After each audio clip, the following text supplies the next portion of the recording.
हम लोग प्रथम स्कंद के 18वें अध्याय का आज पुनरावलोकन करेंगे। आप लोगों ने 17वें अध्याय में सुना था कि परीक्षित महाराज ने किस प्रकार से कली का निग्रह किया, और अब शौनक ऋषि को और अधिक कथा सुनने के लिए प्रेरित करने के लिए वह परीक्षित महाराज के जन्म से लेकर जो अंत तक कुछ उन्हें अद्भुत कार्य किए उसका वर्णन संक्षेप में कर रहे हैं, ताकि शौनक ऋषि उत्साहित हो जाए और कथा सुनने के लिए। It's like a starter. Already कथा सुना चुके हैं और चाहते हैं कि इनकी भी इच्छा है बोलने की, तो कहेंगे मैंने बता दिया, सब पूरा बात बता दी, अब और आप क्या, मतलब और उनको इस तरह से प्रेरित करना चाहते हैं और कथा सुनने के लिए। सो इस प्रकार का उनका आग्रह था। तो क्या कहते हैं देखिए। सूत उवाच यो वै द्रोणस्त्र विप्लुष्टो न मातुरुदरे मृतः अनुग्रहात् भगवतः कृष्णस्याद्भुत कर्मणा। सूत उवाच अर्थात सूत गोस्वामी ने कहा, यह मतलब जो अर्थात जो परीक्षित महाराज, वै निश्चित ही, द्रोण अस्त्र विप्लुष्टो न, द्रोणी अर्थात द्रोणाचार्य के पुत्र अश्वत्थामा के ब्रह्मास्त्र से नष्ट नहीं हुए थे। कहाँ नष्ट नहीं हुए थे? मातुर उदरे, माँ के गर्भ में भी वह जो नष्ट नहीं हुए थे और नहीं मरे थे। क्यों? अनुग्रहात भगवतः, भगवान श्री कृष्णस्य, भगवान श्री कृष्ण के अनुग्रह के कारण वह बच गए थे। क्यों? कृष्णस्य अद्भुत कर्मणा, भगवान श्री कृष्ण के कर्म अत्यंत अद्भुत होते हैं। तो ये दिखाता है कि उनका जन्म बहुत आश्चर्यजनक हुआ था। अब उनके मृत्यु के संबंध में वो कह रहे हैं, ब्रह्मकोपोत्थिताद् यस्तु तक्षकात् प्राण विप्लवात् न सम्मुमोहुरुभयाद् भगवतर्पिताशयः। ब्रह्म कोप उत्थिताद, जो ब्राह्मण के कोप से उत्थित प्रकट हुआ था। यह का अर्थ है यहां पे लिया गया है, किसको लिया गया था? व्हाट वाज, तो यहां जो ब्राह्मण के कोप से उत्पन्न हुआ था, किस रूप में था? ब्राह्मण के कोप रूप से उत्पन्न, शाप के रूप में उत्पन्न हुआ था। तक्षकात प्राण विप्लवाद, तक्षक नाग के द्वारा जिससे प्राण का विप्लव हो जाता, उससे न सम्मोह, उससे सम्यक रूप से मोह को प्राप्त नहीं हुए थे। उर्भयात, जबकि भय बहुत बड़ा था कि तक्षक को रोकना संभव नहीं है और वह काटता, वो मार देता, तब भी वह प्रभावित नहीं हुए थे। तो इसलिए उनका मृत्यु भी बहुत आश्चर्यजनक थी। ऐसा क्यों कर पाए? भगवत अर्पित आशय, उनका चित्त भगवान में अर्पित था, उनका चित्त भगवान में लगा रहता था। ऐसे परीक्षित महाराज से, और किस प्रकार से उन्होंने शरीर को त्यागा उसके संबंध में बता रहे हैं। उत्सृज्य सर्वतः संगम विज्ञाता जित संस्थिति वयासकेर्जहौ शिष्यो गंगायाम स्वम कलेवरम।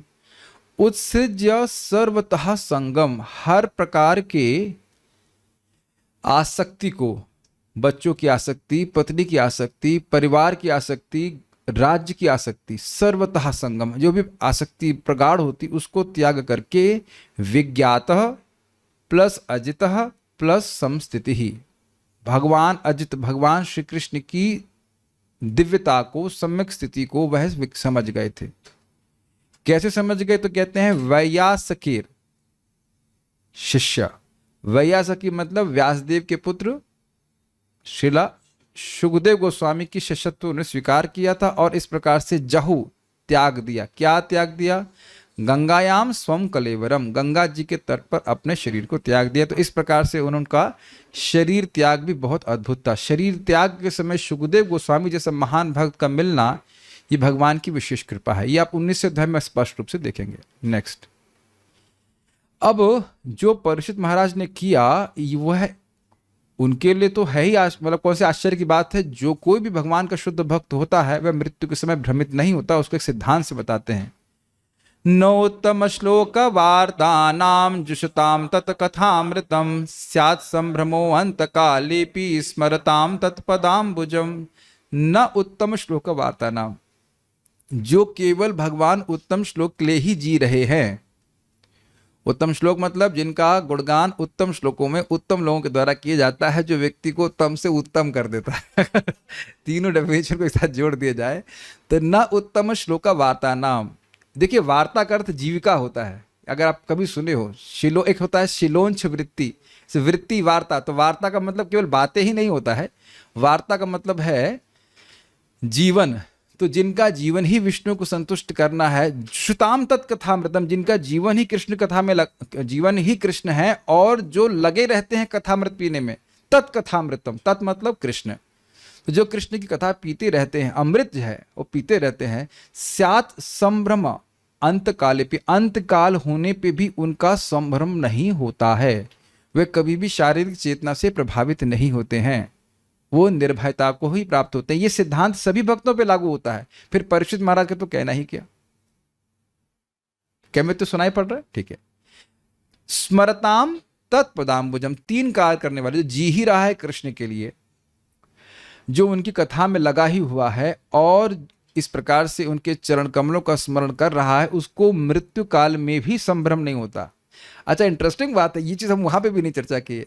जब मृत्यु काल में संभ्रम नहीं होता तो जीवन काल में संभ्रम कैसे हो जाएगा, ये हम लोग वहां पे नहीं चर्चा किए थे। देखिए, अंत काले अपि का क्या अर्थ है? भी, तो भी का मतलब किसी से तुलना की जा रही है ना। तो अंत काल में व्यक्ति बड़ा परेशान होता है, कहां जाऊंगा, क्या करूंगा, या क्या गति प्राप्त होगी। जब बोल दिया अपि, मतलब जीवन में तो नहीं संभ्रम प्राप्त होता है और अंत काल में भी नहीं होता है, ये अर्थ।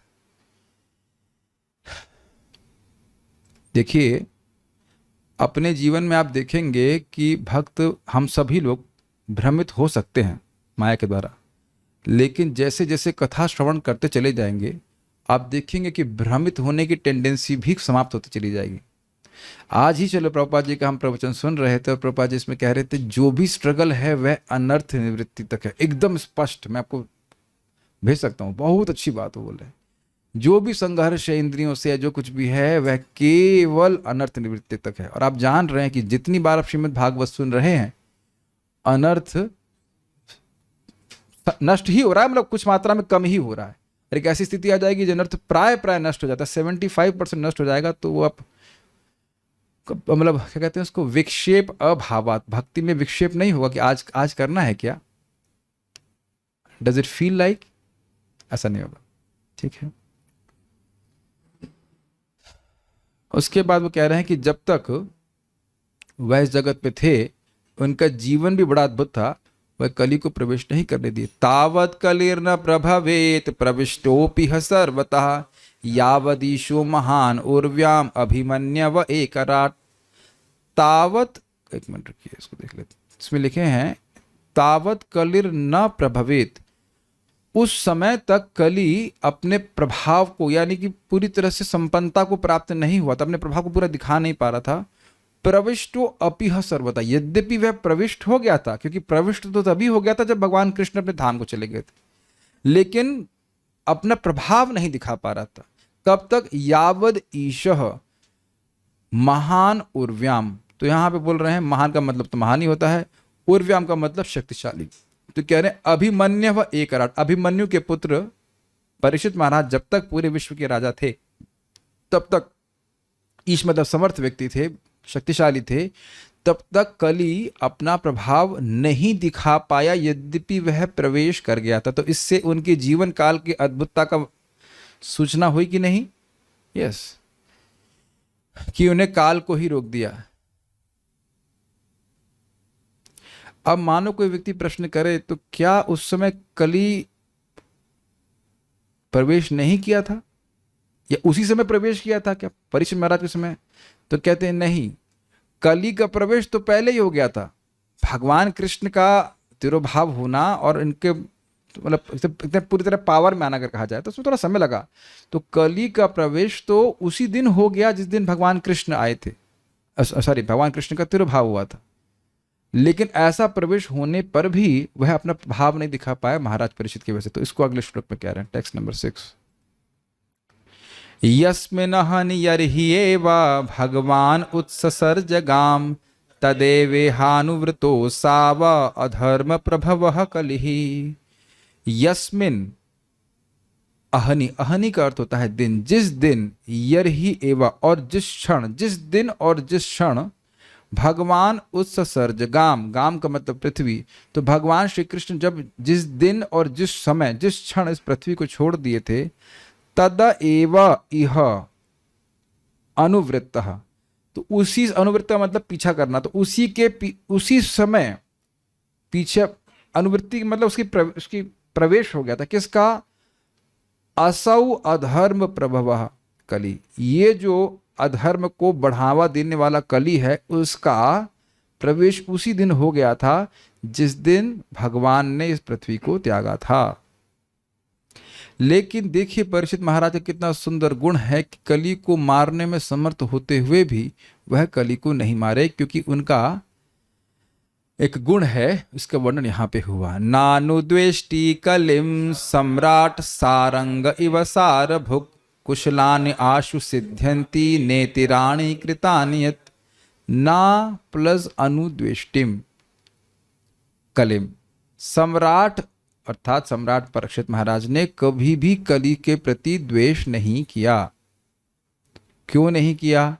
सारंग इव सारभुक, वह सारंग अर्थात मधुभा बोलते हैं, क्या बोलते हैं उसको, भवरा, भवरों के समान सार को ही ग्रहण करने वाले थे।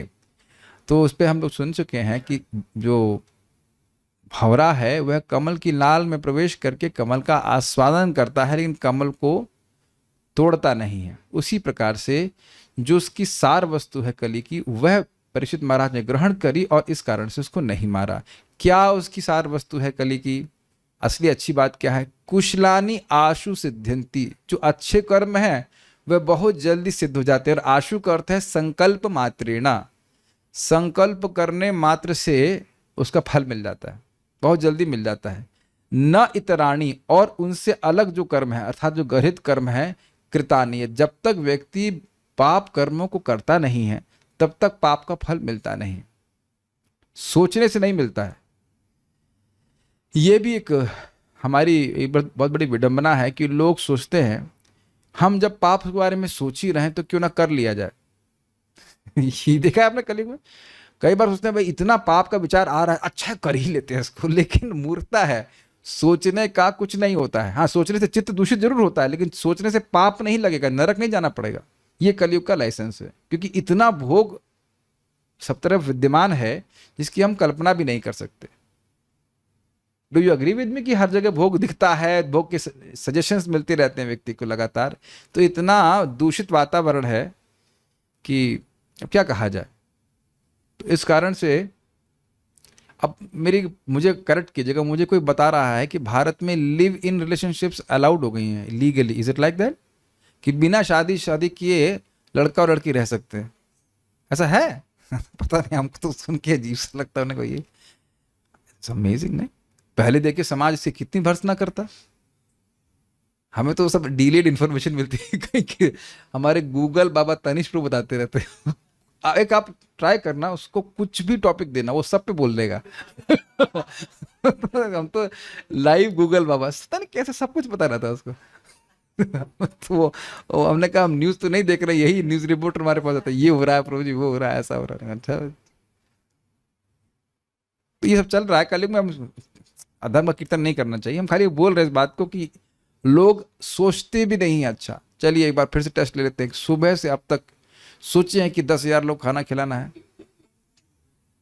देखिए हम सोच भी नहीं रहे हैं कि 10,000 लोग को हम प्रसाद खिला दें। ये स्थिति है भक्तों की। जब ये स्थिति है तो अब बताइए अब भक्तों की क्या स्थिति होगी। इतना एब्जॉर्ब है, समय ही नहीं मिला 10,000 लोग खिलाने का, है कि नहीं? ये इंटरेस्टिंग बात।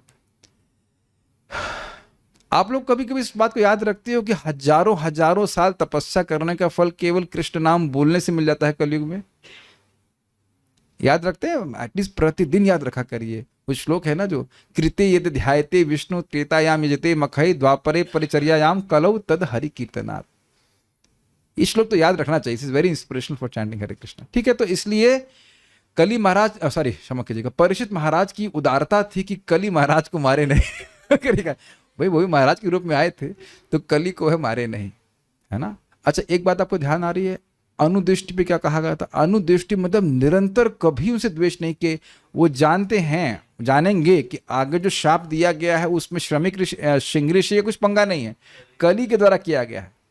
ये बात जीवन में देखी जाती है कि कभी कोई व्यक्ति आपको झगड़ा करने आया, आप जानते हो ये व्यक्ति इसको उकसाया है किसी ने, तो आप वो जानते हो वो व्यक्ति उकसाया, उसके आप जो झगड़ा करता है उससे ध्यान नहीं देते। कभी नहीं हुआ ऐसा आपके संग? बहुत बार होता है। तो फिर भी उन्होंने द्वेष नहीं किया। उनकी मृत्यु कली की वजह से हुई, और वह देखिए जिस कली को उन्हें क्षमा किया उस कली ने उनकी मृत्यु का प्लान बनाया, फिर भी वो द्वेष नहीं करे। क्यों? क्योंकि जानते हैं थोड़ा सा भजन करके कलयुग में व्यक्ति भगवान की प्राप्ति कर लेगा। जब प्राप्ति हो जाएगी तो आपको लगेगा तो सही बोला जा रहा है, लेकिन ऐसा है।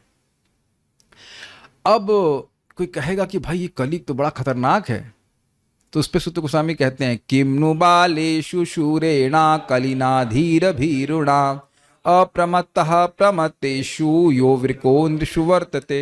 तो एक दो अर्थ है इसके। एक अर्थ है यहाँ पे किम्नु बालेषु शूरेणा, ये जो कलयुग है यह केवल जो बालेषु मतलब जो बुद्धू लोग हैं उन्हीं के सामने अपना शौर्य प्रस्तुत करता है, लेकिन कलिना धीर भीरुणा, जो धीर व्यक्ति हैं, जो इंद्रिय संयम किए हुए, उनसे डरता है, इनके आगे कुछ नहीं कर पाता। और उसके बाद कहते हैं अप्रमत्तः प्रमत्तेषु, तो ये कह रहे हैं कि इसमें क्या क्या बोलते हैं, वृको नृषु वर्तते। तो नृषु का अर्थ हुआ मनुष्य। मनुष्यों में राजा परीक्षित वृक अर्थात शेर के समान वर्तमान थे, और अप्रमत्तः प्रमत्तेषु, जो लोग कली से मतलब केयरलेस क्या बोला जाएगा, लापरवाह थे, उनको पता नहीं था कली चल रहा है, कली का प्रवेश हो गया है, तो उनके प्रति परीक्षित महाराज बहुत सजग थे। और अगर आप लोग को याद हो, पिछले अध्याय में हम सुन चुके हैं कि यद्यपि कली को रहने का स्थान परीक्षित महाराज ने दिया, लेकिन अपने शासन को इतना सुदृढ़ बनाया कि धर्म सब जगह बहुत बढ़ने लग गया। तो सभी लोग जो बहुत ट्रेंड नहीं थे कली से युद्ध करने में या कली के खिलाफ चलने में, फिर भी वह भी उनके शासन के कारण कलयुग के प्रभाव से बच गए। एक सिंपल सी बात सोचिए, छोटे बच्चे को टीवी नहीं पता होता है, तो अगर आप मान लीजिए माता पिता घर में टीवी लाए ही नहीं, तो क्या बच्चा अपने आप नहीं बच जाएगा? एक बहुत छोटा सा एग्जाम्पल है, अगर शराब के दुकानें खोली ही ना जाएं, तो स्वाभाविक सी बात है कि लोग बहुत कम जानेंगे शराब के बारे में। अगर मुझे पता नहीं तो संभव है कि नहीं, अगर मान लीजिए वीडियो गेम से क्या कहते हैं उसको परिचित ही ना कराया जाए, बहुत से लोग कभी वीडियो गेम खेलते ही नहीं है, उनको रुचि भी नहीं होती, और मान लो ये सुविधा ही ना दी तो बच्चा पैदा होते तो वीडियो गेम नहीं खेलने लग जाएगा। यद्यपि वह वह प्रमत्त है, उसे छोटा बच्चा है, उसे नहीं पता है, लेकिन उसके उस भोग के संपर्क में ही नहीं आए। Make sense? तो इन्होंने ऐसा व्यवस्था किया कि कहीं अधर्म दिखे ही नहीं। ऐसे भी आजकल बच्चे हैं कुछ लोग जो कभी जीवन में पिक्चर भी नहीं देखे, एक गुण तो उनका कम से कम वर्णन कर दें तो घर में इस प्रकार का लाभ हो जाता है। कभी कभी अच्छे घरों में ऐसा होता है। मेरे कुछ एक दो मित्र थे पढ़ाई में अच्छे, तो उनके घर में टीवी ही नहीं था, मेरे को बहुत आश्चर्य होता था, लेकिन ऐसा है। उसके बाद उस सारी बातों को परीक्षित महाराज के बारे में बता करके अब वे उसका उपसंहार कर रहे हैं। उपवर्णितमेतद् वः पुण्यं पारीक्षितं मया वासुदेव कथोपेतम् आख्यानं यद पृच्छतः। उपवर्णितम एतद् वः मतलब आपके लिए, आपको मैंने सब कुछ वर्णित किया। कि क्या वर्णित किया? पुण्यम पारीक्षितम मया, परीक्षित महाराज के संबंध में जो पुण्य उनकी कथा है उसको मेरे द्वारा आपको वर्णित किया गया। वह मतलब होता है, वह दिखाई पड़ रहा है उसमें, वह उपवर्णितम एतत् प्लस वह मतलब आपको। वासुदेव कथोपेतम आख्यानम यद पृच्छता, जिसमें भगवान वासुदेव की कथा भी सम्मिलित है। तो परीक्षित महाराज के बारे में बताया जिसका संबंध भगवान वासुदेव की कथा से है, ये सब बता दिया। अब उनको और कथा प्रेरित करने के लिए बंद नहीं करना चाह रहे सूत गोस्वामी जी, बंद नहीं करना, हमने बोल दिया बस अब चलते हैं, अब अपना झोला उठाएं चलें, लेकिन नहीं, वह झोला नहीं उठाना चाहते हैं। समझ गए, वो झोला नहीं उठाना चाहते हैं, तो झोला रखा रहे, माइक ऑन रहे, कथा चलती रहे। तो इसके लिए अब अगला श्लोक कह रहे हैं, या यह कथा भगवतः कथनीयो कर्मणः गुणकर्माश्रयः पुंभी संसेव्यास्ता बुभूषुभि। या जो इजी है, कथा भगवतः, भगवान के संबंध में जो कथा होती है, कथनीय उरुकर्मणा, जिसको कहा जाना चाहिए, ठीक है। उरुकर्मणा मतलब जिनके महान कर्म है, उरु मतलब बड़ा, और उनके कर्म बहुत महान है। वामन देव को इंगित करता है, वैसे भगवान विष्णु के सभी कर्म इस प्रकार से महान होते हैं। गुण कर्म आश्रय मतलब भगवान श्री कृष्ण के कर्म, उनके गुण, उनके गुण कर्म, वो सभी कुछ। पुंभी संसेवया बुभूषुभि, ताह बुभूषुभि, तो कह रहे हैं भगवान श्री कृष्ण के जितने भी कर्म हैं और गुण इत्यादि हैं, बुभूषुभि, जो अपना कल्याण चाहते हैं, उनके द्वारा सम्यक रूप से सेव्य हैं। मतलब इनका सेवन किया जाना चाहिए, जो अपना कल्याण अच्छे से चाहते हैं। समझ में आ रहे हैं? पिछले श्लोक में क्या बोला, मैंने भगवान की कथा बोल दी, परीक्षित महाराज का चरित्र बोल दिया जिसमें भगवान की कथा भी आपने सुनी। इस श्लोक में क्या बोल रहे हैं, जो बुभूषु भी हैं, मुमुक्षु भी मतलब मोक्ष चाहने वाले, बुभूषी मतलब अपना कल्याण चाहने वाले, तो जो अत्यधिक अपना कल्याण चाहते हैं उनको भगवान उरुकर्म जिनके बड़े अद्भुत कर्म हैं, उनके गुण और कर्म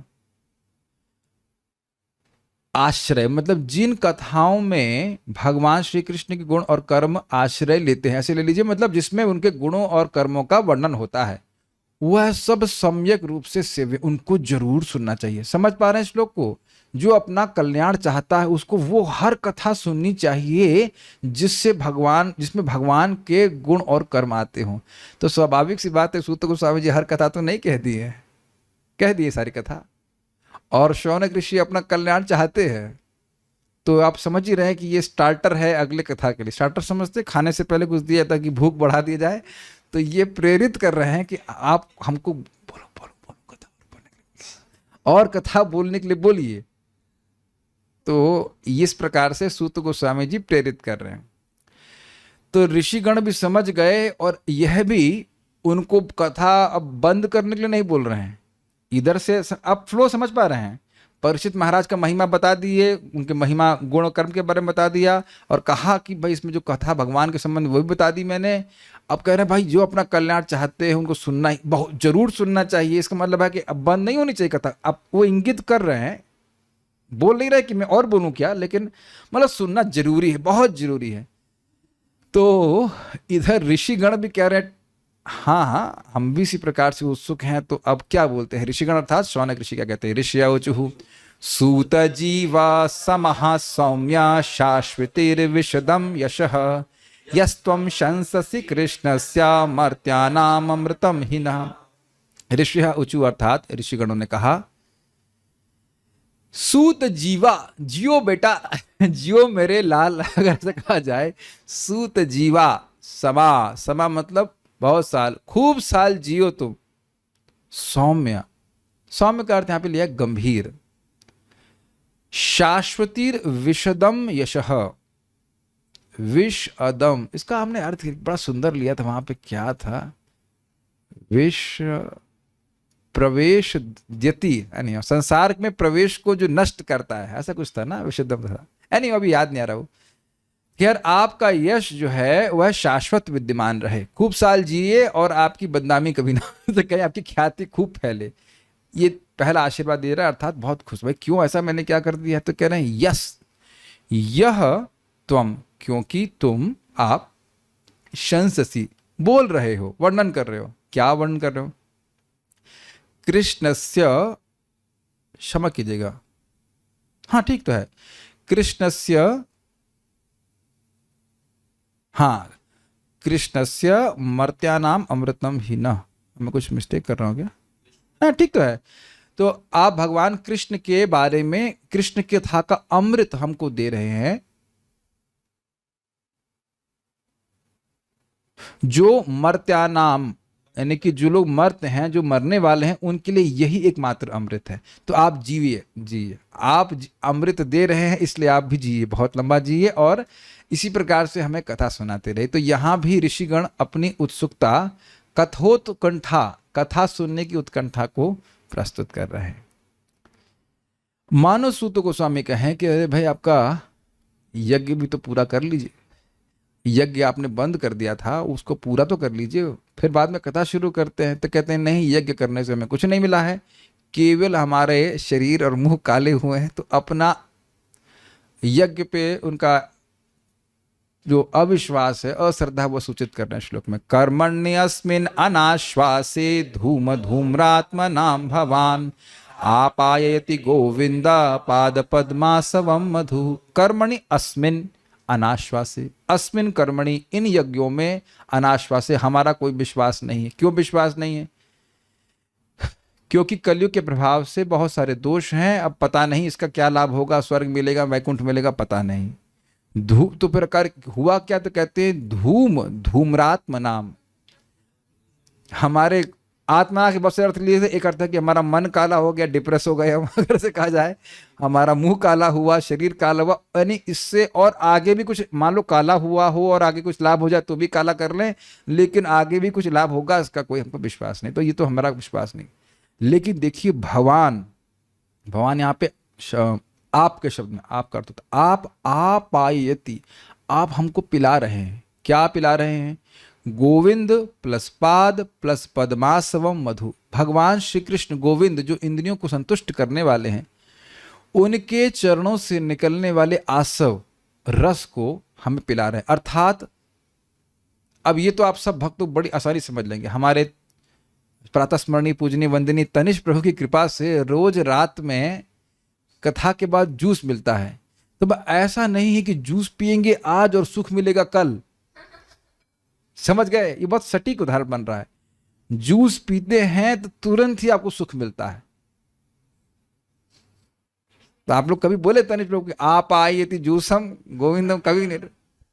बहुत स्वार्थी लोग हैं यहाँ पे, ठीक है, ग्लास धुल देते, यही बहुत बड़ी बात है, ठीक है कि नहीं? एक दिन भी थैंक यू नहीं बोला। एक दिन बनाओ तो मालूम चला कितनी मेहनत लगती है, बोलता है ठीक है, ओके, हम अपने शब्द वापस कर लेते हैं। लेकिन कहने का अर्थ यह है, हम एग्जाम्पल दे रहे हैं कि जूस जैसे पीते हैं तो ऐसा नहीं कि आज जूस पी रहे हैं और एक हफ्ते बाद हाँ अब डकार आई जूस, कैसे नहीं, तुरंत सुख मिलता है। समझ रहे श्लोक को? यहाँ मुंह काला हो रहा है यज्ञ करके और आगे पता नहीं क्या मिलेगा नहीं मिलेगा, तो इसमें क्या फायदा? और आप तो सीधे सुख दे रहे हैं और आगे तो हमारा ये वैकुंठ की प्राप्ति कराएगा ही। ये बहुत बड़ा अंतर है। इस समय भी कथा सुनने में आनंद है और ये कथा व्यक्ति को अमर बना करके भगवान के पास भेज देगी। दोनों हाथ, क्या कहते हैं, दोनों हाथ घी में और सर कढ़ाई में। सुना है आपने? ये बात है। तो यज्ञ करने में क्या कोई सुख मिल रहा है? कुछ नहीं मिल रहा है, और बताने आगे क्या मिलेगा। अब वह और भक्तों के संग को की बहुत महिमा गाते हुए कहते हैं, बड़ा प्रसिद्ध श्लोक है। इस श्लोक 2 बार भागवत में आया है। तुल्यामा लवे नापि न स्वर्गम न पुनर्भवम भगवत संगी संगस्य मर्त्यानाम किमुताशिषः। तुल्यामा, तुलना की जा सकती है। लव, लवे नापि, लव का मतलब होता है 1/11 ऑफ अ सेकेंड, अपी। तो तुल्यामा को जोड़िए ना से, तो कहेंगे ना तुल्यामा, तुल्यामा नहीं है, तुल्यामा नहीं सर, तुलना नहीं की जा सकती है। किससे तुलना नहीं की जा सकती? स्वर्ग की तुलना, और ना प्लस अपुनर्भवम, न स्वर्ग से न अपुनर्भव से। यानी दोबारा जन्म नहीं लेने से मुक्ति और स्वर्ग, इन दोनों की तुलना नहीं की जा सकती। किससे तुलना नहीं की जा सकती है? भगवद संगी संगस्य, जो भगवान के संगी हैं, जिनकी भगवान में आसक्ति है, उससे तुलना नहीं की जा सकती है। मतलब जिस किसी को एक 1/11 ऑफ अ सेकेंड का संग भक्त का मिल गया है, जो भगवान में आसक्त है, तो अब उस लाभ की तुलना स्वर्ग से या मुक्ति से नहीं की जा सकती है। तो मर्त्या नाम की मुताशिर चाहते हो भाई, जो मर्त्यों को, जो नित्य ही मरने वाले हैं, मरणशील मरण धर्मा हैं, उनको प्राप्त होने वाले आशीषों का, आशीर्वादों का तो कहना है कि जैसे कि यहाँ पे जॉब मिल जाना, राज्य मिल जाना, पत्नी मिल जाना, धन मिलना, यश मिलना इत्यादि बहुत सारी चीजें जो केवल इस जगत में प्राप्त होती हैं। इस जगत का आशय समझ रहे हैं, मैक्सिमम 100 साल तक। अगर 100 की तुलना स्वर्ग से करें तो स्वर्ग में बहुत ज्यादा मिलता है। 10,000 साल ड्यूरेशन की दृष्टि से, गुणवत्ता की दृष्टि से, सब कुछ, तो वहां कोई तुलना नहीं है। यहां के जो लाभ हैं वो स्वर्ग के लाभ से कम है कि नहीं? और कह रहे हैं कि भक्तों का संग के आगे स्वर्ग की प्राप्ति या मुक्ति भी कुछ नहीं है। तो आपका हमको संग प्राप्त हुआ है, शौनक ऋषि कह रहे हैं सूत गोस्वामी को, तो हमारा भाग्य है, ये सूचित करना चाहते हैं। अर्थात ये कि हम भाग्य हैं, हमारा भाग्य है कि हमको तो एक लव से अधिक श्लोक संग मिला है और इस संग को हम बनाए रखना चाहते हैं, अर्थात हम कथा को सुनना चाहते हैं। ठीक है, जो सूत गोस्वामी के संग की सराहना कर रहे हैं इस प्रकार से। तो अब मानो सूत गोस्वामी कह रहे हैं कि ठीक है भाई, संग मिल गया, अपने कथा सुन ली, अब हम चलते, अब तृप्त हो गए हैं। तो कहते हैं, को नाम तृप्येद रसवित कथायाम महत्तम एकांत परायणस्य नान्तम गुणानाम अगुणस्य जगमुर योगेश्वराये भवपाद्म मुख्याः। को नाम तृप्येत, अरे ऐसा कौन होगा जो तृप्त हो जाएगा? किसके बारे में बोल रहे? कह रहे रसवित, अगर वो रस को जानता है तो ऐसा कौन व्यक्ति है जो तृप्त हो जाएगा? ये इसका कहने का आशय है कि हम नहीं तृप्त हो रहे हैं, इसको पहले भी बोल चुके हैं प्रथम स्कंद के प्रथम अध्याय में। किस चीज के रस के बारे में बात कर रहे हैं आप? कथायाम, कथा के रस से। कथा से कौन रस को जानने वाला, ऐसा कौन होगा जो कथा से तृप्त हो जाएगा? किसकी कथा के बारे में बात कर रहे हैं आप? महत्तमय कांत परायणस्य, उन भगवान कृष्ण की जो महान लोगों के एकांतिक आश्रय हैं और दिव्य आश्रय हैं। पर का मतलब दिव्य है। न अंतम गुणानाम, उनके गुणों का अंत नहीं है। अब उसके बाद क्या कह रहे हैं? न अंतम गुणानाम और अगुणस्य जगमुह, अगुणस्य, हाँ जगमुह, अगुणस्य गुणानाम न अंतम, ऐसे समझिए। भगवान श्री कृष्ण के सारे गुण दिव्य हैं क्योंकि अगुण है। अगुण मतलब उनमें कोई भौतिक गुण नहीं है, लेकिन गुण कितने हैं? अनंत हैं। तो ऐसे भगवान जो दिव्य हैं, उनके अनंत गुणों को ना जगमू, नहीं ढूंढ पा रहे हैं, नहीं गिन पा रहे हैं, कह लीजिए, समझ नहीं पा रहे, गिनती नहीं कर पा रहे हैं। नापने की बात छोड़िए, ये नहीं गिन पा रहे हैं कि गुण कितने हैं भगवान के। कोई टुल्लू मुल्लू होंगे? नहीं जी। योगेश्वरा ये भवपाद्म मुख्या, भव का अर्थ होता है शिव जी, और पाद्म का मतलब जो पद्म से उत्पन्न हुए ब्रह्मा जी। तो इस प्रकार के योगेश्वर जो भक्ति देने या ना देने में समर्थ हैं, योग सिद्धियों में सर्वश्रेष्ठ हैं, वह भी भगवान कृष्ण के दिव्य गुणों का अंत नहीं पा रहे। तो उनकी कथा से कौन व्यक्ति तृप्त होगा? अच्छा, एक इंटरेस्टिंग बात होगी जो हम यहां देख रहे हैं। मान लो दया, भगवान का एक दया का गुण है। अब ये दया का गुण अनंत है। जब गुण अनंत है तो उसमें कथाएं कितनी होंगी? स्वाभाविक सी बात है, किस किस पे दया किया, किसी पे ऐसे किया, किसी पे वैसे किया, तो कैसे, और उसमें कितना रस होगा? पहले ही बोल चुके हैं, यहाँ पे लिख रहे हैं अगुण, वो दिव्य हैं, सारे गुण दिव्य हैं, तो कथाएं भी सब दिव्य होंगी। तो जो उसकी कथा के रस को जानता है वो कौन तृप्त होगा? ऐसा कौन व्यक्ति है जो तृप्त हो जाएगा? कुछ समझ रहे हैं? सूत गोस्वामी जी ने कहा कि जो अपना कल्याण चाहता है वो कथा सुनेगा, जो जो कथा भगवान के संबंध में वो सब सुनेगा। और यहां ये कह रहे हैं कि ऐसा मत सोचिए कि हम तृप्त हो गए हैं। ऐसा कौन व्यक्ति होगा जो तृप्त हो जाएगा? अगर वह रस को जानने वाला है तो। अगर रस को जानने वाला नहीं है तो छोड़ देगा क्लास में, क्या दिक्कत। ठीक है, तो मान लो सूत गोस्वामी जी कहें कि भाई आपको कथा में तृप्ति नहीं हो रही है तो आपस में डिस्कस कर लीजिए, जीडी कर लीजिए।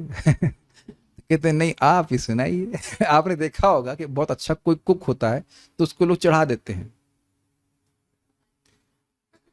कहते भाई, कहेंगे देखिए हमको आप देंगे भी तो भी हमसे कुछ होने वाला नहीं है, सारा कमाल तो आपको ही करना है, आप ही कीजिए। ऐसा कई बार देखा गया है। स्पेशली ये भी होता है जैसे कोई बच्चियां लोग अपने घर में वापस आती तो मम्मी आपके हाथ का खाएंगे। इसलिए नहीं कि सामर्थ्य नहीं है, इसलिए क्योंकि बनाना नहीं है। ये भी हो सकता है, लेकिन ये भी देखा जाता है, तो गलत तो नहीं बोल रहे जी हाँ। तो ये भी हो सकता है। एनीवेज, तो यानी हम कहाँ चले गए, लौकिक बात आ गई। हम बात कर रहे थे कि उनको कथा सूत गोस्वामी की बहुत अच्छी लग रही थी, तो कह रहे हैं कि आप सर्वश्रेष्ठ भक्त हैं इसलिए आप ही कथा सुनाइए। तन्नो भवान वै भगवत प्रधानो महत्तमे कांत परायणस्य हरेर उदारम चरितम विशुद्धम शुश्रूषताम नो वितनोति विद्वम तन्नः। इसलिए मतलब क्योंकि कोई भी रसवेग जो भगवान की कथा को जानता है वो उसे कभी तृप्त नहीं होता है। इसलिए नह हमको भवान आप, वही भगवत प्रधान आप भगवान के सेवकों में सर्वश्रेष्ठ हैं। या ऐसे समझ लीजिए भगवत प्रधान मतलब आपके लिए भगवान प्रधान रूप से सेव्य हैं, आपका मन भगवान के अलावा कहीं नहीं जाता। सामान्य शब्दों में आप सबसे अच्छे डिवोटी हैं। किसके? महत्तमय कांत परायणस्य। फिर वही अर्थ आ गई, तो शब्द कई बार सुन चुके हैं। उन भगवान के जिनके जो महान लोगों के एकमात्र दिव्य आश्रय हैं, ठीक है, उनके उन हरि के, जरा क्लियर कीजिए, तो कह रहे हैं हरि के जो अपने भक्तों के दुखों को हरने वाले हैं। उदारम जो हर प्रकार के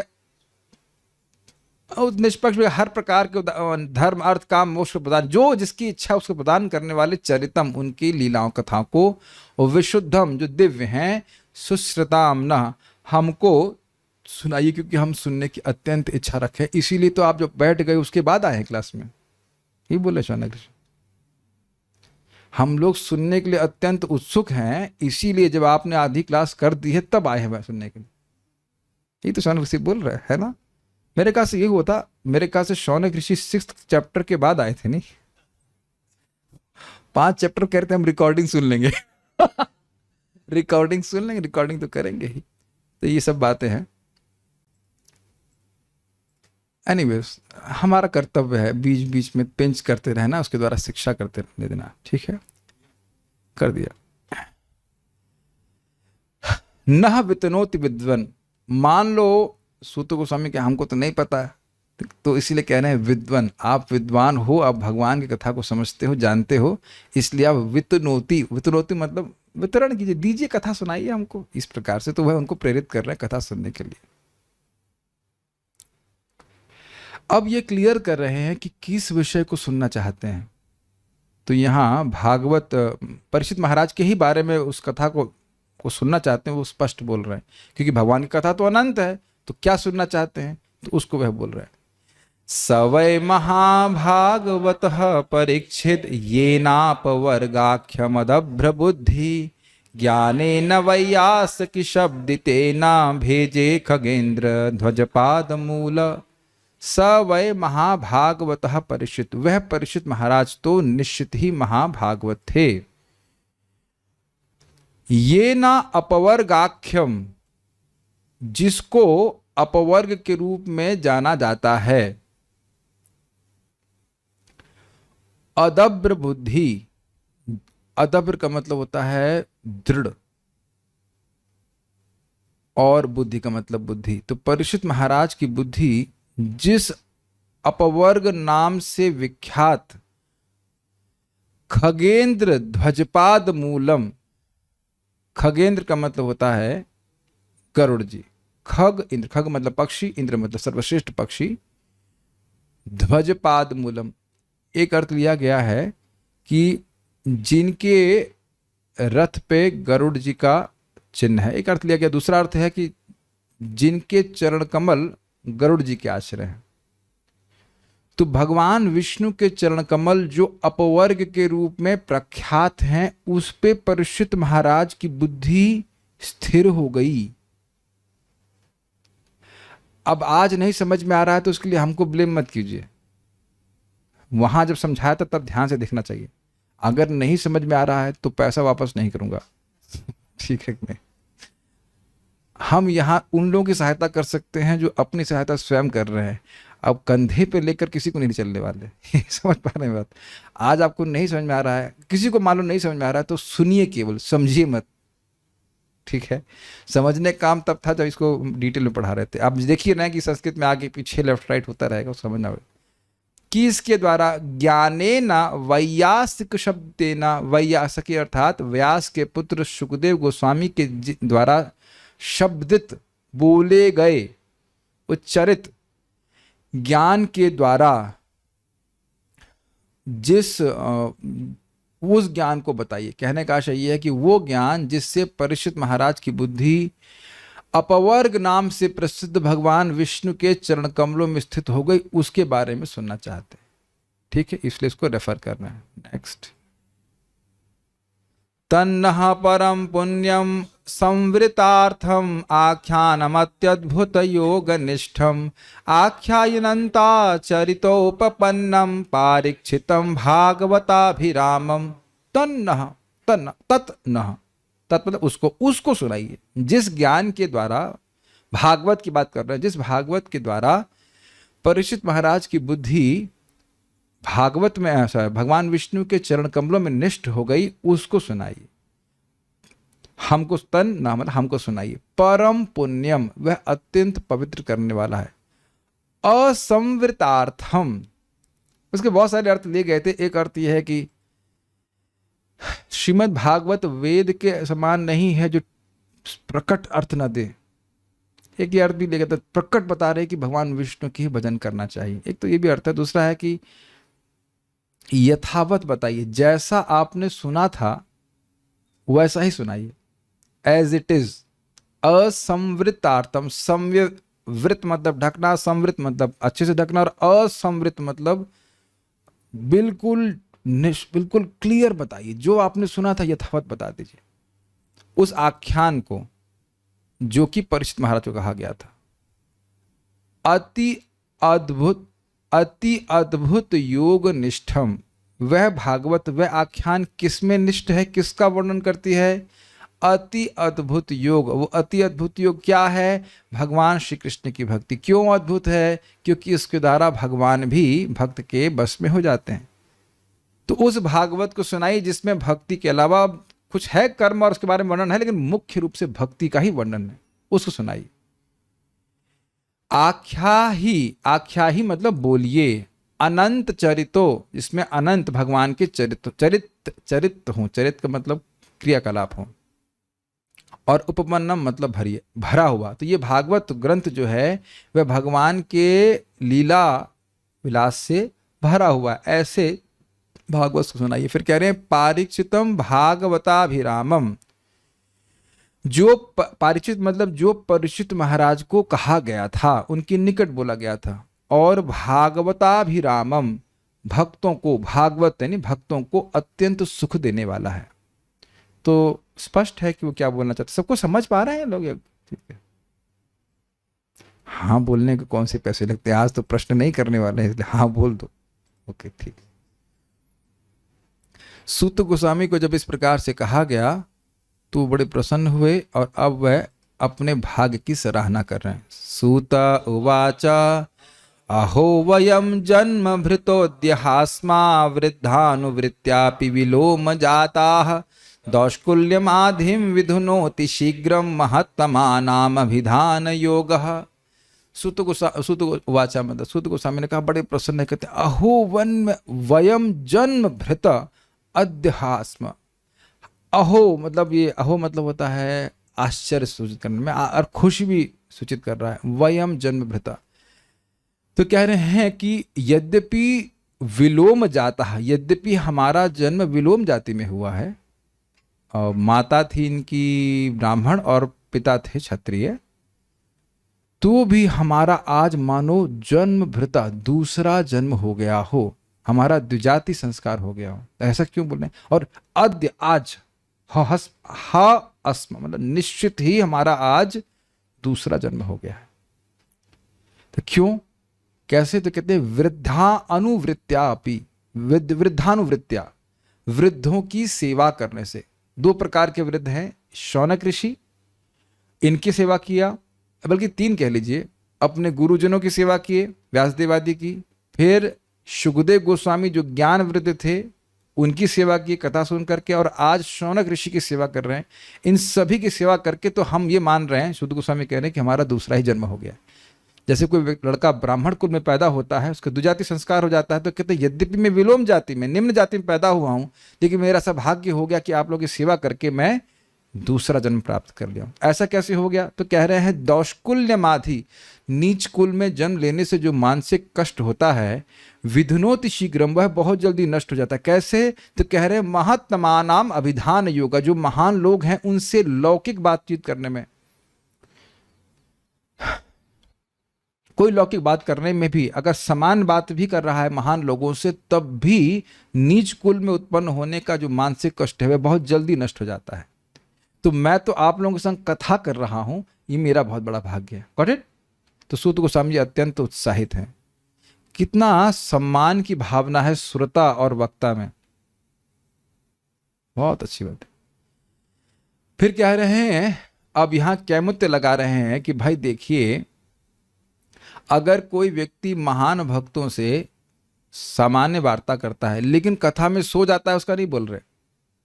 हमको यहाँ बहुत दुख है कि हमारे इस कथा में भी लोग सो रहे हैं। हमें कोई आपत्ति नहीं सोने में, लेकिन घर में सोइए, घर से सो करके आइए।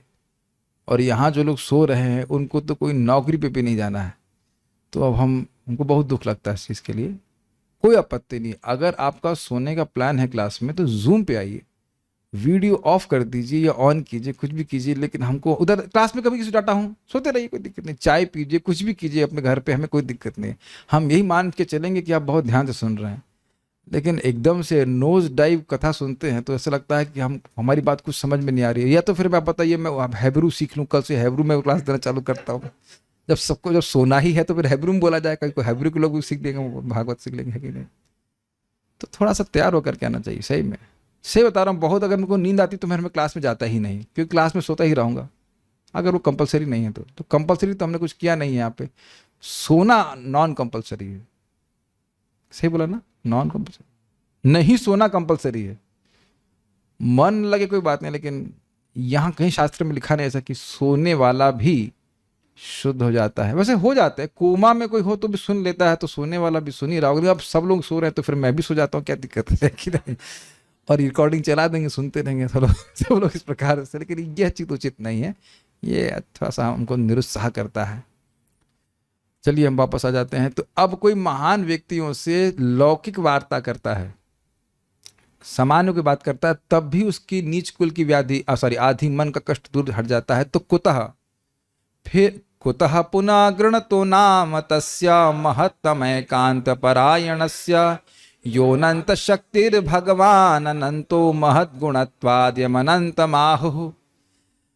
कुतः पुनः, फिर उनका क्या कहना चाहिए? गृणतो नाम तस्य, जो उन भगवान का नाम उच्चारण करता है। किनका? महत्तम एकांत परायणस्य। इतना संस्कृत समझ गए होंगे, जिनका, जो महान लोगों के एकांतिक दिव्य आश्रय है। इतनी संस्कृत हम पढ़ाई दिए, खुश हो गया हूँ। ठीक है कि नहीं? एक और अर्थ है कि जो ऐसे भक्तों का आश्रय लेकर के नाम उच्चारण करता है।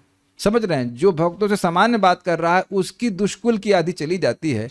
तो भगवान तो एक मिनट, भक्तों में ऐसा प्रभाव कहां से आया? भगवान का भजन करने से। तो भगवान का भजन करने से भक्तों में ऐसा प्रभाव आ गया कि उनसे लौकिक बात करने वाले की नीच कुल की मानसिक कष्ट नष्ट हो जाता है। तो अब उन भगवान के नाम उच्चारण करने का तो कहना है क्या? बताइए कौन ऐसा व्यक्ति होगा श्रीमद् भागवतम सुन करके भगवान का नाम उच्चारण करने में सोता रहे? हाथ खड़ा कीजिए। It will be amazing. बारंबार श्रीमद् भागवत हमको हरि नाम उच्चारण करने की प्रेरणा दे रही है। ये कुछ आप समझ पा रहे हैं? नहीं समझ पा रहा है? भगवान के भक्तों से समान लौकिक बात, कृष्ण कथा नहीं, समान बात करने से वे पवित्र करने वाले हो जाते हैं भक्त लोग। तो अब वो भक्त किसके हैं? भगवान के। तो अब वो भगवान का नाम उच्चारण करे तो कितना लाभ होगा उस व्यक्ति का। तो ऐसा भगवान हैं, उनको इसलिए कह रहे हैं यह अनंत शक्ति, जिनकी अनंत शक्ति है। भगवान अनंत, जो स्वयं अनंत हैं। महद गुणात्वाद यमनंत माहु, और अपने महान गुणों के कारण उनको अनंत कहा जाता है। तो अब कोई कहे कि भाई भक्तों का इस प्रकार से लौकिक संबंध कैसे पवित्र करता है? लौकिक समझ रहे हैं, लाइक जनरल। तो वो भगवान की अनंत शक्ति के द्वारा होता है, ये बात बोली जा रही। तो भगवान की महिमा यहाँ पे बता रहे हैं, तो उनका नाम उच्चारण करना तो कहना ही क्या।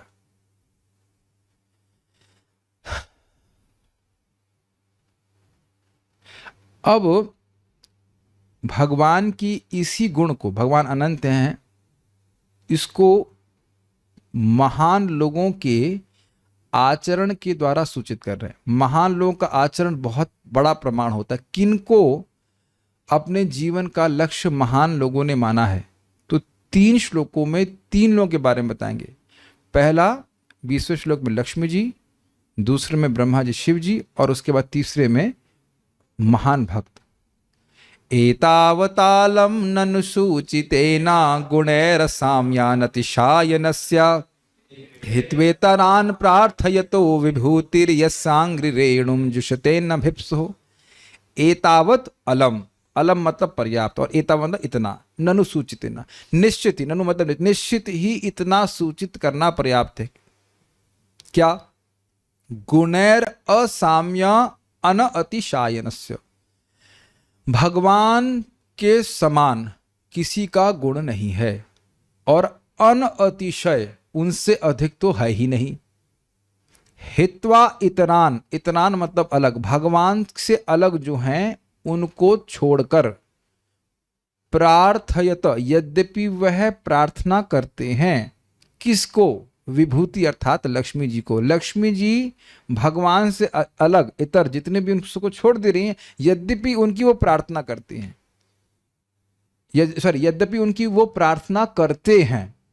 ब्रह्मा जी आदि वह लक्ष्मी जी की कृपा कटाक्ष की प्रार्थना करते हैं, लेकिन उनको छोड़ दिए, लक्ष्मी जी उनको छोड़ दी हैं। और क्या कर रही हैं? यस्य, जिनके अंघ्रि रेणु, चरण कमलों की धूल की जुषते सेवा करती है, अनभिप्सो, जरूर भगवान बोले होंगे will you marry me, something like that, is it not? Natural बात। कौन लड़की शादी करेगी? बिना प्रपोजल की शादी करने वाली है। एक ये बात वहां क्लास में रह गई थी, बिना प्रपोजल के कौन लड़की शादी करेगी? तो हम लोग सोचेंगे लक्ष्मी जी को जरूर भगवान प्रपोजल दिए होंगे, लेकिन आप जानते हैं कि जब अमृत महोत्सव हुआ तो भगवान कुछ नहीं बोले, भगवान आनंद में है अपने, और लक्ष्मी जी सब में दोष देखते देखते आ गई। फिर उसके बाद विष्णु के सामने बोले इनमें भी एक दोष है। क्या दोष है इनमें? कि ये हमको पसंद ही नहीं करते, हमको चाहते ही नहीं, लेकिन फिर भी उनको माला पहनाई।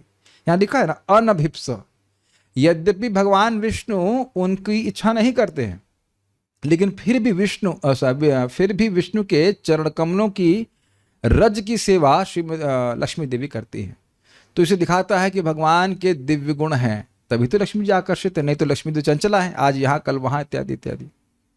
तो लक्ष्मी जी से श्रेष्ठ स्त्री तो कोई है नहीं, तो उन्होंने अगर भगवान को चुना है तो अब इससे अधिक आप क्या समझ के बोलेंगे? इससे अधिक क्या बोला जाए कि लक्ष्मी जी जिनकी प्रार्थना, जिनकी कृपा कटाक्ष की प्रार्थना ब्रह्मा जी आदि महान लोग कर रहे हैं, वह उनको छोड़कर धन उनकी उपेक्षा करके भगवान कृष्ण के चरण कमलों की, भगवान विष्णु के चरण कमलों की सेवा करती हैं, यद्यपि भगवान विष्णु उनको नहीं चाहते।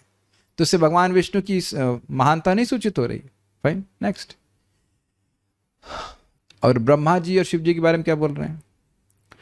अथापि यत पाद नखावसृष्टम जगद विरिंचोपरतारणाम्बः शेषम पुनात्यन्यतमो मुकुंदात को नाम लोके भगवत पदार्थ।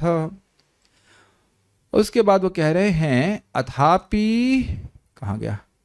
यत पाद नखा अवसृष्टम, जिनके पाद यानी जिनके चरण और नख, जिनके चरणों के नाखूनों को, अवसृष्टम वहां से निकला मतलब जिनके चरण कमलों के नाखूनों को धुलता हुआ जल जल कहाँ है, जल शब्द कहाँ पे आ गया, हाँ अम्ब, अम्बा शब्द यहाँ पे सेकंड लाइन में लास्ट में है।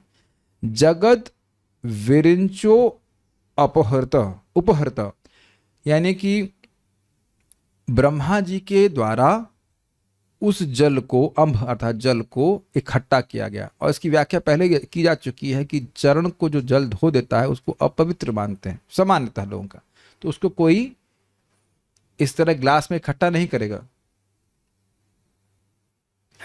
ठीक। और हम लोग पीते भी हैं, गंगा जल नहीं पीते हैं, ठीक। तो जिनके चरण कमलों का धोवन ब्रह्मा जी के द्वारा कलेक्ट किया गया, और जगत स ईशम, जगत को और स ईशम, ईशम अर्थात शिव जी के साथ पूरे जगत को पुनाती। कैसे पुनाती? अर्हणम, अर्घ के रूप में जल ब्रह्मा जी ने कलेक्ट किया और अर्घ के रूप में शिव जी के सर के ऊपर डाल दिया। ये पता ही होगा कथा आपको, गंगा जी शिव जी की जटाओं में आ गए तो शिव जी उससे पवित्र हो गए। और न सिर्फ शिव जी पवित्र हुए, आप जानते हैं तीनों जगतों को गंगा जी पवित्र कर रही है। वो क्या है? भगवान के चरण धोवन है।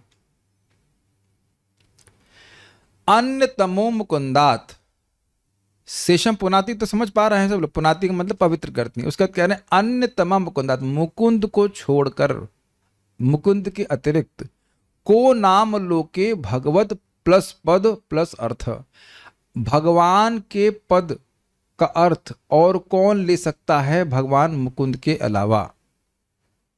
अगर कोई कहे कि भगवान, तो भगवान शब्द का अर्थ ही भगवान कृष्ण है, उनके अलावा ऐसा कौन व्यक्ति है जो इस शब्द के अर्थ को ग्रहण करेगा।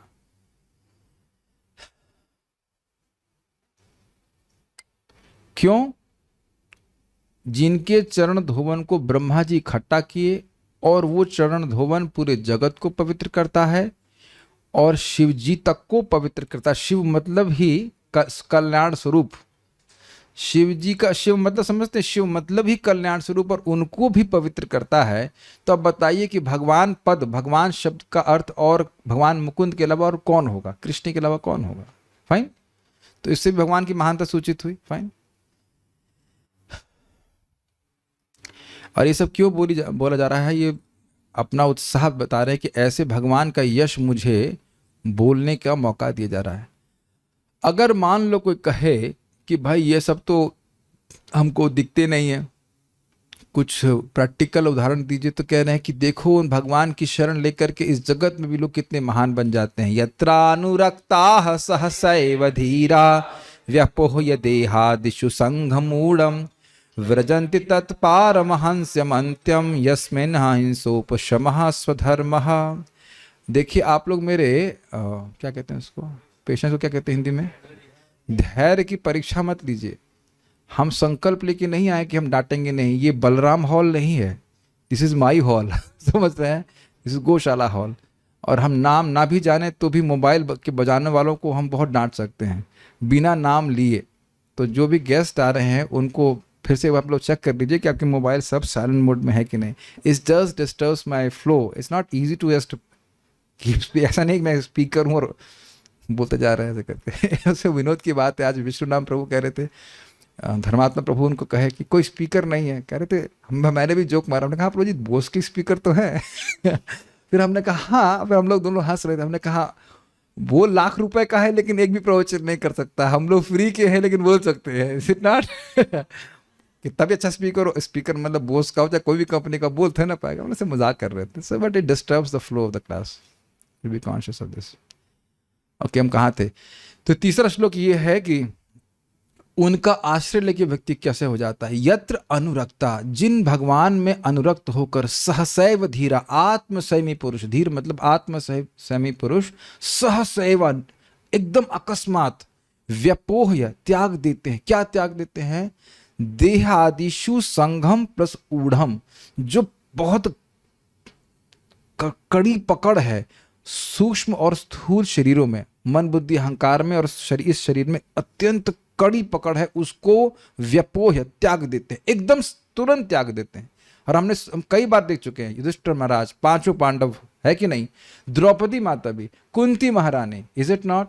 सब लोग अपने देह की शरीर आसक्ति को त्याग दिए, और यहाँ पे भी हम परीक्षित महाराज के बारे में भी देख रहे हैं, ऐसे करके त्याग दिए। और क्या करते हैं? कहते हैं व्रजंति तत् पारमहंस मंतम, वो जो अंतिम अवस्था है सन्यास की, परमहंस अवस्था, उसको चले जाते हैं। वहां क्या हो जाता है? तो कहते हैं यस्मिन अहिंसा उपशमः सुधर्म, जिस अवस्था में, जिस परमहंस अवस्था में अहिंसा, दूसरे की हिंसा ना करना, और उपशमः भगवान में ही मन लगा रहना, यह स्वाभाविक वृत्ति हो जाती है। तो यह भी भगवान की महानता है कि नहीं? यत्रानुरक्तम मतलब भगवान में ही अनुरक्त होकर, किसी अन्य देवता में अनुरक्त होकर किसी व्यक्ति को कैसा लाभ प्राप्त नहीं होगा। और सभी लोग इसी क्लास में, ऐसा कहीं और चला गया है मन? हम इस तीसरे श्लोक से क्या सूचित कर रहे हैं? ये सूचित कर रहे हैं, यहाँ पे हो रहा है कि भगवान का आश्रय लेने वाले परमहंस अवस्था को प्राप्त कर जाते हैं। तो भगवान कितने महान हैं, भगवान कितने महान है, ये 3 श्लोकों में बताया गया, 20, 21, 22 में। लक्ष्मी जी के आश्रय हैं, ब्रह्मा जी शिव जी के आश्रय हैं, और अब इनका आश्रय लेने वाले व्यक्ति महान बन जाते हैं। तो इस प्रकार से भगवान की महानता को सूचित किया। अब मान लो वह पूछें या सोचें कि अच्छा लग रहा है, ये भगवान की यश को पूरा पूरा बता ही लेंगे, हमने विद्वान कहे ना, हमको जरूर पूरा पूरा बताएंगे। तो कहते हैं भाई भगवान इतने महान हैं कि किसी का सामर्थ्य नहीं है कि भगवान की यश को पूरा कहा जाए। तो ऐसा उम्मीद हमसे ना कीजिएगा कि हम सारा यश बोल पाएंगे, लेकिन हाँ, जितना हमारा सामर्थ्य है उसको हम बोलेंगे। उसको एक उदाहरण से बोल रहे हैं, अहम ही पृष्ठोर यमणो भवद्भिर आचक्ष आत्मावगमोऽत्र यावान नभः पतन्त्यात्म समम पतत्रिणास्तथा समम विष्णु गतिम विपश्यतः।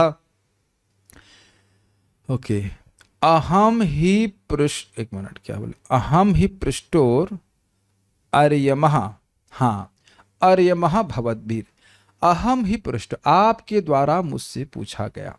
क्या पूछा गया? अर्यमः भवद्भिर, आप लोग ज्ञान के कारण सूर्य के समान हैं।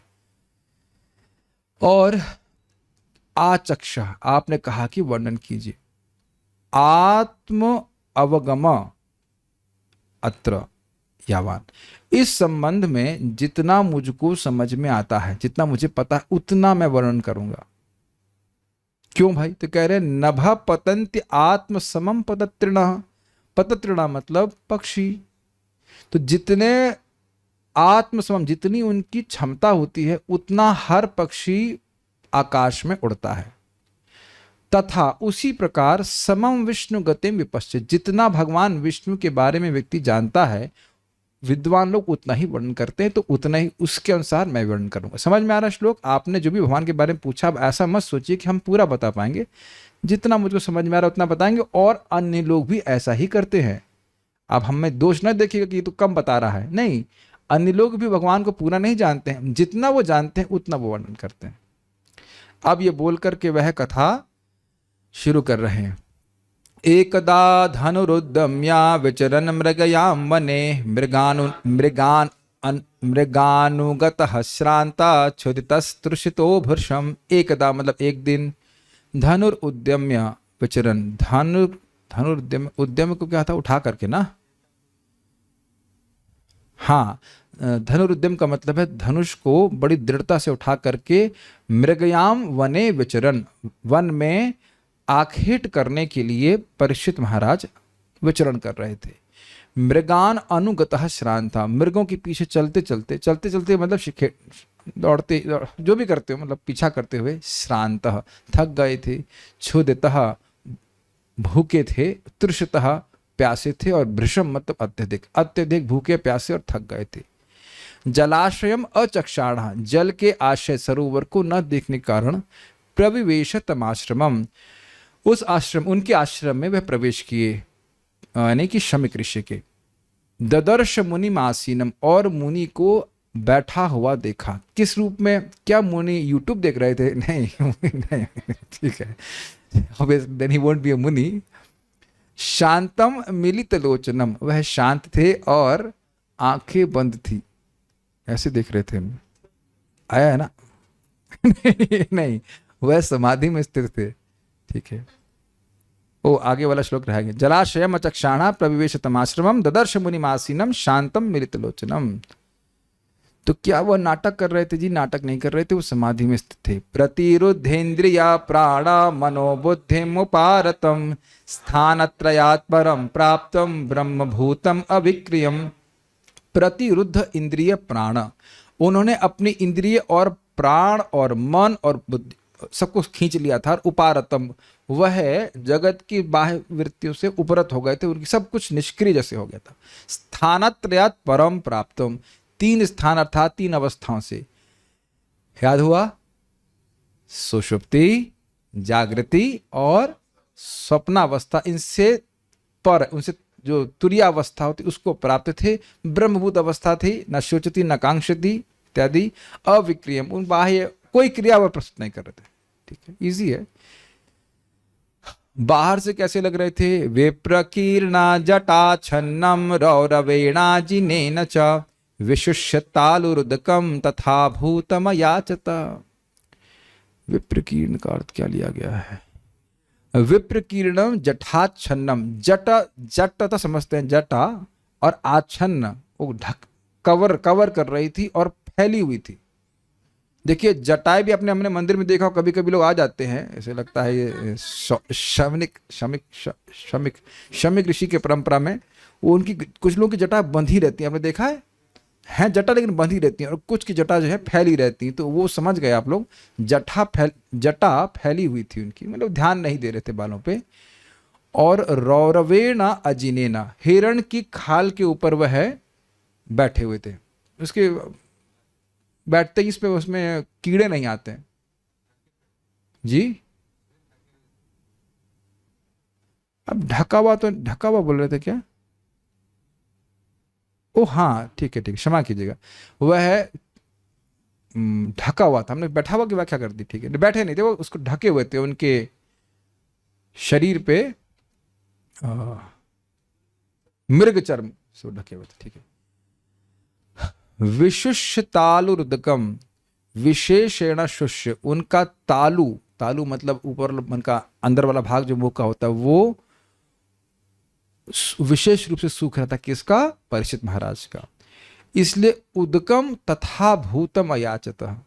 तथा भूत मतलब ऐसा ऋषि जो समाधि में स्थित है, उससे पानी की याचना नहीं की जानी चाहिए, फिर भी याचना किए, क्योंकि विशिष्ट तालुदकम, उनका गला अत्यंत सूख रहा था, ये कारण।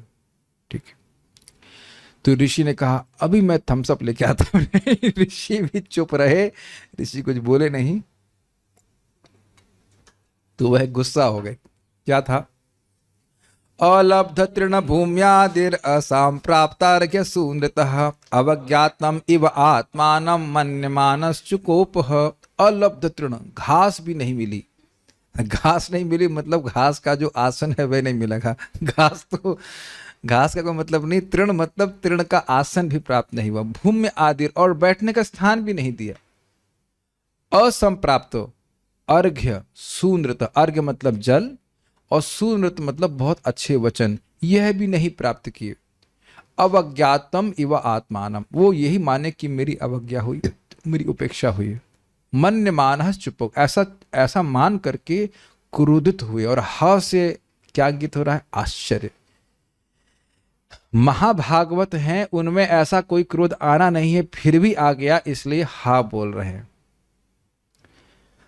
और इसको अगले श्लोक में वह बोल रहे हैं सूत गोस्वामी। अभूतपूर्व सहसा शत्रुभ्याम अर्दितात्मनः ब्राह्मणम प्रत्यभूत ब्रह्मन मत्सरो मन्युरेव च। ब्रह्मन अर्थात हे शौनक आदि ऋषि ब्राह्मणों, अभूतपूर्व जो उनका बर्ताव कभी जिंदगी में नहीं हुआ, सहसा एकदम अकस्मात रूप से, शुत्रभ्याम भूख और प्यास से, अर्दित आत्मना उनका चित्त दुखी था, इसलिए ब्राह्मणम प्रत्यभूत ब्राह्मण के प्रति हो गया, प्रति प्लस अभूत हो गया। क्या हो गया? मत्सरो मन्युरेवच, मत्सरता आ गई।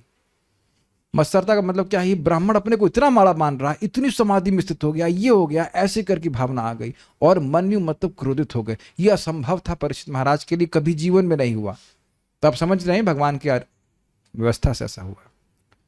क्या किए उसमें, स तु ब्रह्म ऋषेरंसे गतासु मुर्गम रुषा विनिर्गच्छन् धनुष्कोट्या निधाय पुरमागतः।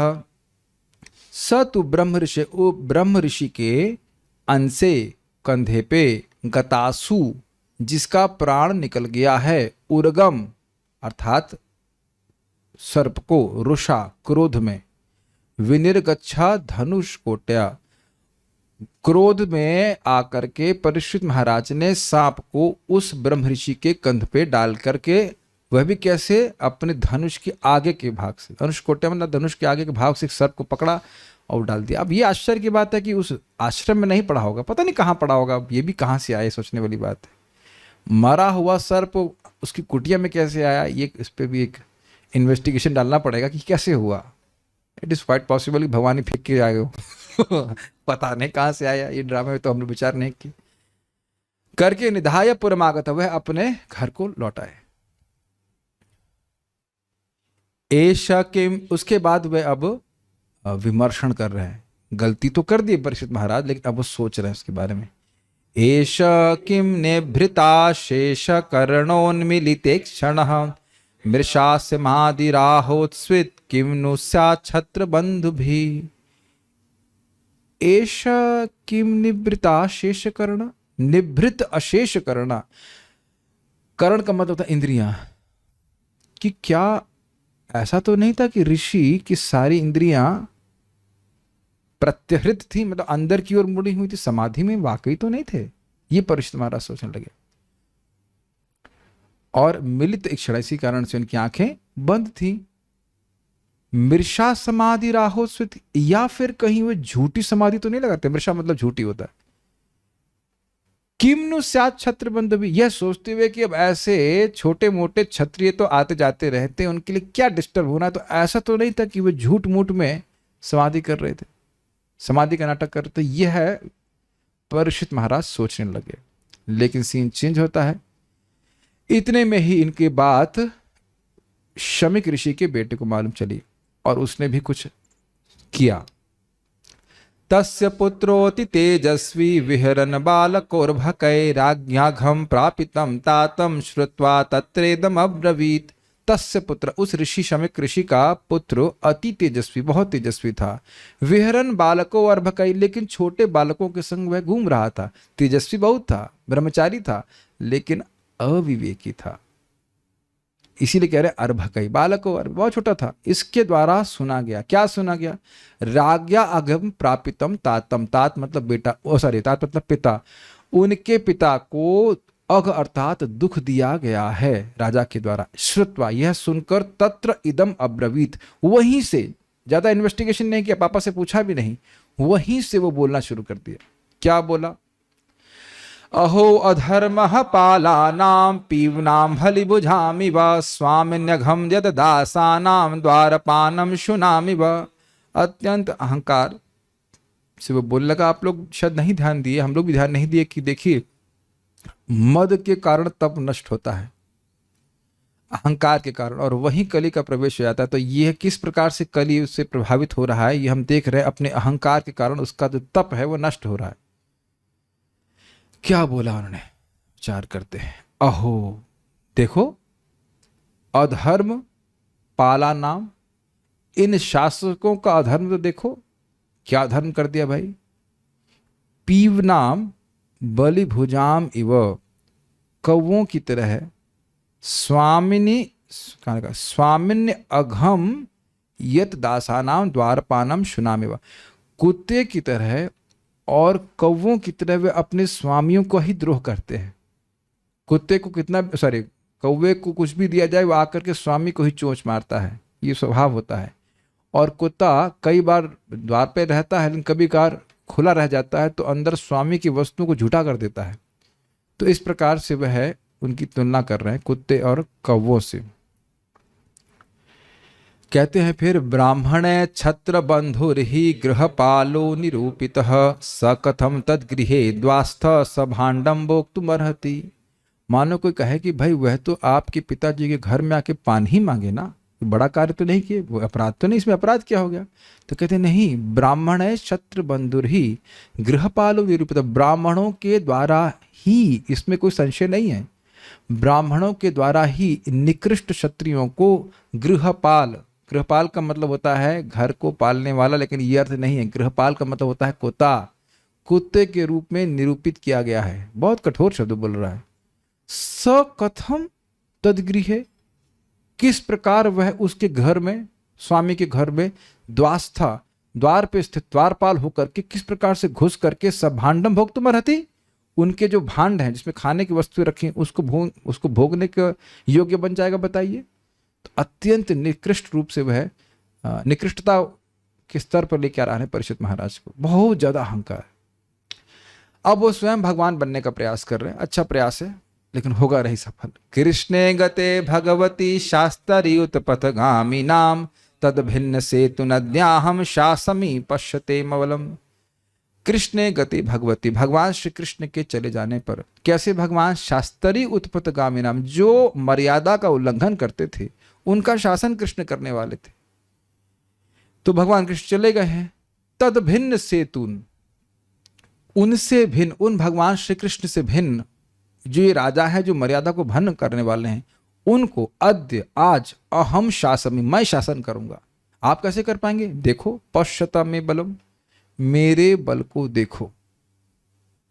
ये कौन बोल रहा है? श्रृंगी ऋषि बोल रहा है, little baby, okay, the little baby speaking. इत्युक्त्वा रोषताम राक्षो वयसान ऋषि बालकः कौशिक्यापा उपस्पृश्य वाग्वज्रम विससर्जः। इत्युक्त्वा, ऐसा कहकर, क्या कहकर? मेरे बल को देखो। रोषताम राक्षो, उसकी आंखें लाल हो रही थी। किसकी? श्रृंगी ऋषि। शमे को श्रृंगी मिक्स मत कीजिएगा, अभी तक इस्कॉन में किसी को श्रृंगी ऋषिदास कहा नहीं गया है। शमिक ऋषिदास प्रभुपाद जी के शिष्य हैं, श्रृंगी ऋषिदास नहीं है। अरे वो एक अलग है, लेकिन मैं इसके कंटेक्स्ट में बोल रहा हूँ, किस अर्थ में। अब कोई रावण दास तो ना कहा जाता, हिरण्याक्ष दास तो नहीं है। हम ऐसे कंटेक्स्ट में बोल रहे हैं, श्रृंगी वो ऋष श्रृंग थे, वो हृष्ट श्रृंग थे, ऋष श्रृंग, उनके सर के ऊपर वो सिंह था। श्रृंगी नहीं थे वो, ऋष श्रृंग थे। रावण थोड़ा अंतर हो जाता है प्रभु जी। आप कहते हम कुछ पढ़े ही नहीं है। कुछ भी बोल देंगे आप, ऋष श्रृंग थे। चलिए कोई नहीं, आपकी बात भी ठीक है। अरे वापस मजाक नहीं करना, जल्दी से बोलना। इत्युक्त, ऐसा करके उसकी आंखें तांबे की तरह लाल हो रही थी। वयसान ऋषि बालका, उन्हीं के समान उम्र वाले बच्चों को, ऋषि बालकों को वह कहे, और कौशिकी आपह, कौशिकी नदी के जल को उपस्पृश्य, उससे, उपस्पृश्य का मतलब होता है आचमन करके, वाग वज्रम, वाणी का वज्र रूपी शाप, विससर्जहा, उसको रिलीज कर दिया, उसको बोल दिए। क्या बोले? इति लंघित मर्यादाम तक्षकः सप्तमे हनि दंशति स्म कुलांगारम चोदितो में ततद्रुहम। इति लंघित मर्यादाम, जिसने इस प्रकार से मर्यादा को लांगा है, इस परीक्षित महाराज ने। तक्षकः सप्तमे अहनि, तक्षक 7 दिन के बाद दंशति स्म, उसको दंश कर लेगा। किसको? कुलांगार, जो अपने कुल का सबसे निकृष्ट व्यक्ति है। परीक्षित महाराज जी के लिए बोल रहे हैं। क्यों भाई? उसे क्या पढ़ी? तो कहते हैं चोदितो में, मेरे वचन के द्वारा प्रेरित होकर दक्षक उसको दसेगा। क्यों भाई? ततद्रुहम, मेरे पिता से उस व्यक्ति ने द्रोह किया है, इसलिए। देखो मेरा बल देखो, बहुत हो गया इन लोगों का नाटक, ऐसे करना चाहिए। तत्यो भेत्याश्रमं बालो गले सर्प कलेवरम पितरम वीक्ष दुखार्तो मुक्त कंठोर रोदह। उसके बाद ततः अभ्येत्य, अभ्येत्य है ना, अभ्येत्य आश्रमम बालो, वह बालक अब आश्रम लौटा। ध्यान दीजिएगा कि बातचीत करने से पहले ही श्राप रिलीज कर दिया गया है। उसलिए लिखा था कि तत्र, वहीं से बोलना शुरू कर दिया है। इसलिए वहीं से बोलना हमको नहीं शुरू करना है, पूछ लेना चाहिए कि क्या बात हुई थी, है कि नहीं, इससे पहले कि अपना वाणी का वज्र रिलीज करें। ओके, तो जब आश्रम आए तो क्या देखे? गले सर्प कलेवरम, अपने पिताजी के गले में सर्प का शरीर देखा। पितरम वीक्षा, इस प्रकार से पिताजी को देख करके दुखार्थ, तो बहुत दुखी हुए, आर्त हुए और मुक्त कंठ रोध रहा, और वह रोने लग गए जोर कर से। क्यों रो रहे थे? वह भी समझ गए थे कि हमसे बहुत बड़ा अपराध हुआ है। सवा आंगीरसो ब्रह्मन् श्रुत्वा सुत विलापनम उन्मील्य शनकैर नेत्रे दृष्ट्वा चांसे मृतोरगम। सवा आंगीरसो ब्रह्मन्, वह ब्राह्मण, ये ब्राह्मण किसके लिए? शौनक ऋषि के लिए। हाँ हाँ, एक मिनट, नहीं नहीं नहीं, गलती, गलत नहीं बोलना है। नहीं नहीं, वो नहीं बोल रहा हूं। ये ब्राह्मण शब्द किसके लिए है? हाँ, शौनक ऋषि के लिए मैं भी बोल रहा हूँ। तो ब्राह्मण शब्द जो है ये शौनक ऋषि के लिए। कहते हैं हे शौनक ऋषि, सव आंगीरस, वह अंगीरा वंश के ब्राह्मण थे। श्रुतवा यानी कि शमिक ऋषि, श्रुतवा सुत विलापनम, अपने बेटे के विलाप को सुनकर। मैं समझ रहा हूँ आप लोग जो नियमित रूप से सुन रहे हैं उसको संस्कृत पकड़ने लगे होंगे। उन्मील्य, उन्मील्य शनकैर नेत्रे, अपनी आंखों को धीरे धीरे खोला। दृष्टवा च अंसे मृत प्लस उर्गम, और देखा कि उनके कंधे पर मारा हुआ सर्प है। आप लोग जिस तरह से गर्दन हिला रहे हैं, आई एम बिकमिंग एनकरेज्ड कि आप लोगों को समझ में आ रहा है। And it's quite tasty also, नहीं? वैसे ये कठिन नहीं है। एक बार हम दो भक्तों के बीच में फंस गए थे, दोनों संस्कृत बोल रहे थे और मैं ऑटो में बैठा हुआ था।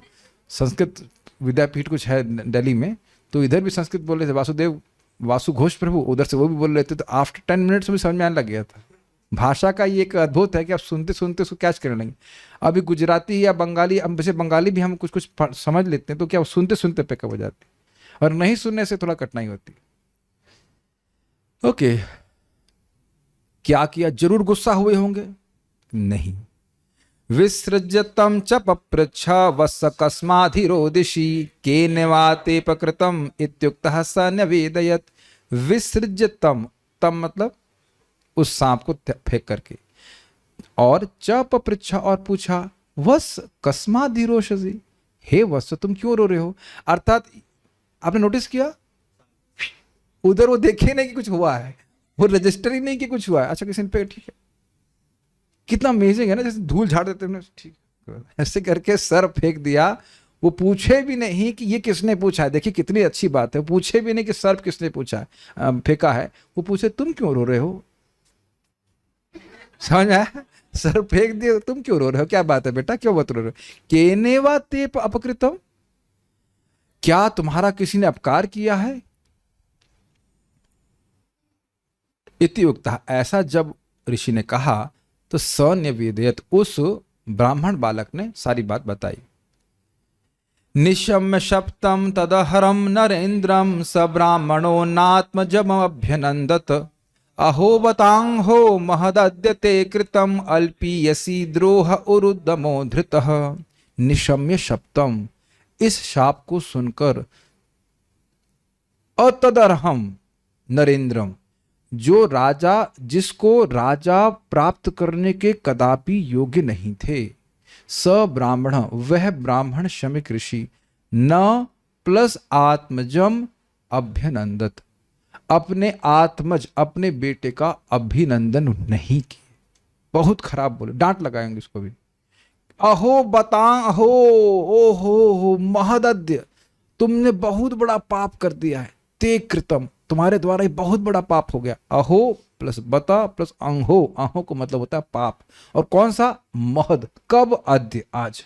किसके द्वारा? ते कृतम, तुमने, तुम्हारे द्वारा आज बहुत बड़ा पाप हो गया। क्यों भाई, ऐसा क्या कर दिया? कहते हैं अल्पीयसा द्रोह, थोड़े से ही द्रोह के कार्य के लिए, उरुदमा धृतः, तुमने बहुत बड़ा दंड उनको दे दिया है, जिसके लिए हम सुन चुके हैं यहां पे राजा कदापि योग्य नहीं थे।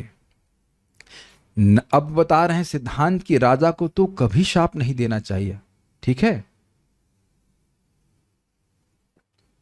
देखा जाए तो ये शायद बच्चा इस शिक्षा को प्राप्त नहीं किया था, इसीलिए सब बोल दिया। तो अब वो बता रहे हैं, न वै निर्भिर नर देवम पराख्यम सम्मातुमर्हस्य विपक्व बुद्धे यत्तेजसा दुर्विषहेण गुप्ता विन्दन्ति भद्राणि अकुतो अकुतो भयः प्रजा ना वै निश्चित ही नहीं निर्भीर नरदेवम पराख्यम सम्मातुम।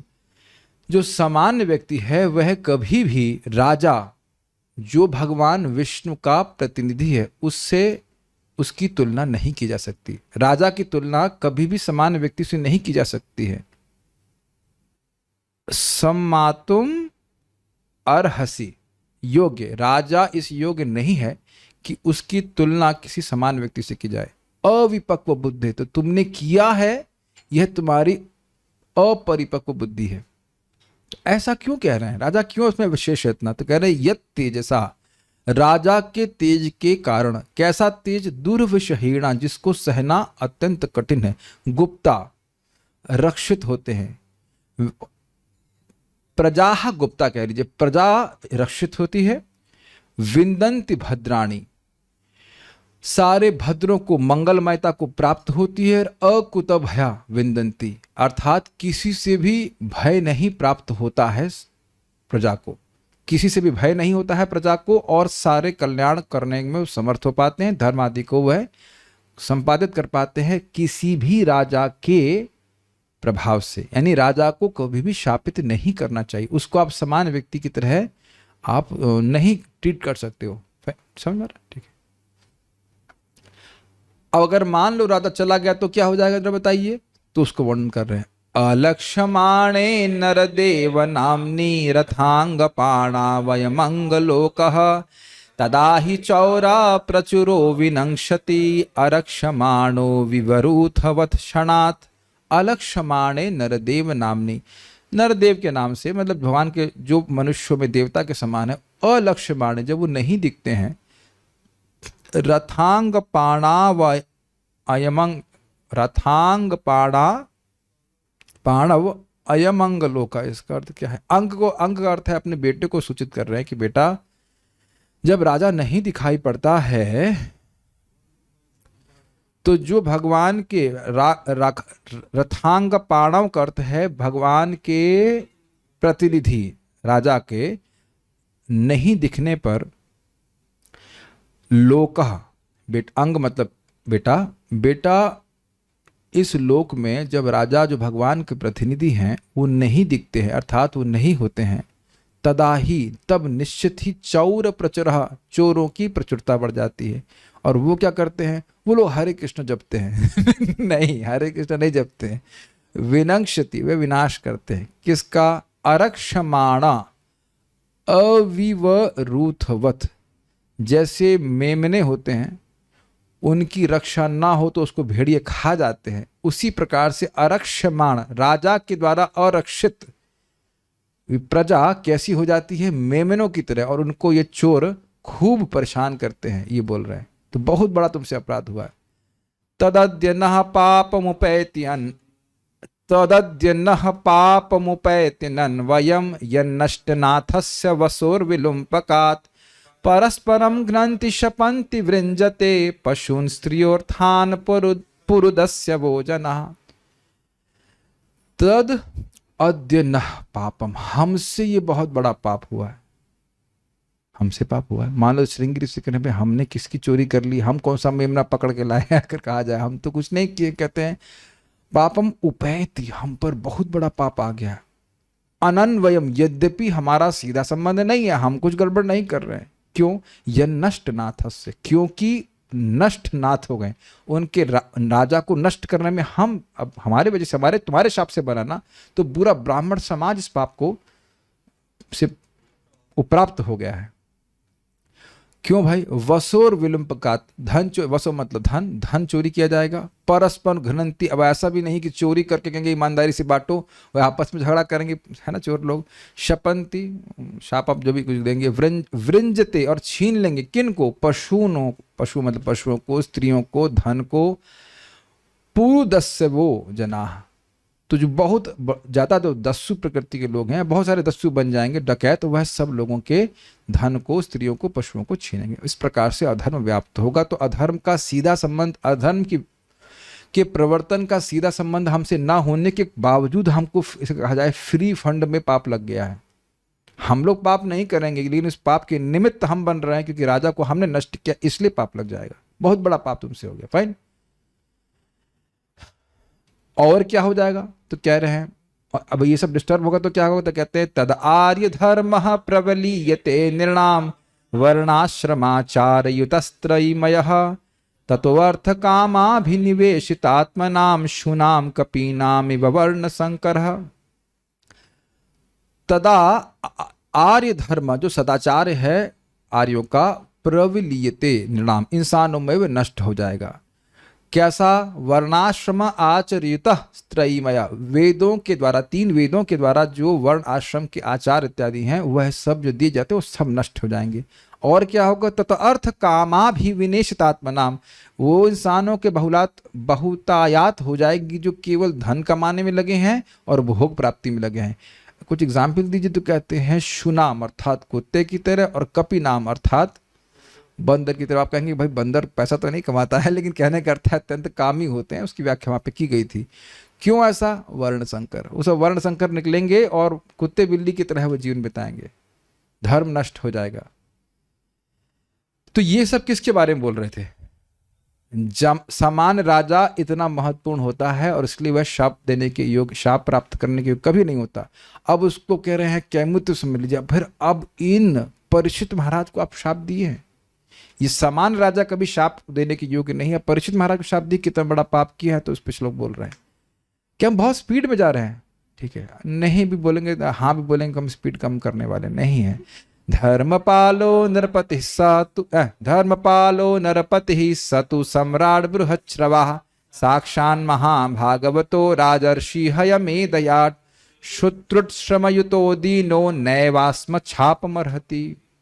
धर्मपाल स्पष्ट है, जो धर्म का पालन करने वाले। नरपति राजा, सतु सम्राट बृहच्छ्रवा, वह तो पूरे विश्व के राजा थे, कोई छोटे मोटे राजा नहीं थे। बृहच्छ्रवा मतलब उनकी विपुल कीर्ति थी। साक्षात महाभागवत, वह तो साक्षात महाभागवत थे, उसमें कोई संदेह नहीं है।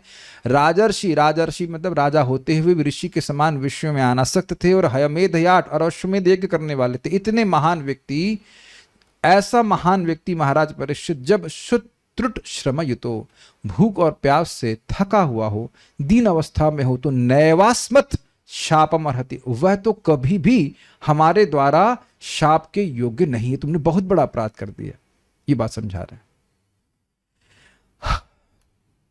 अपापेषु स्वभृत्येषु बालेनापक्व बुद्धिना पापम कृतम तद भगवान सर्वात्मा छंतमर्हति। तो यह समझते हुए कि परीक्षित महाराज तो इस पाप का, इस अपराध को काटेंगे नहीं, और ये बहुत बड़ा अपराध हुआ है, तो भगवान से वह क्षमा प्रार्थना कर रहे हैं। कौन कर रहे हैं?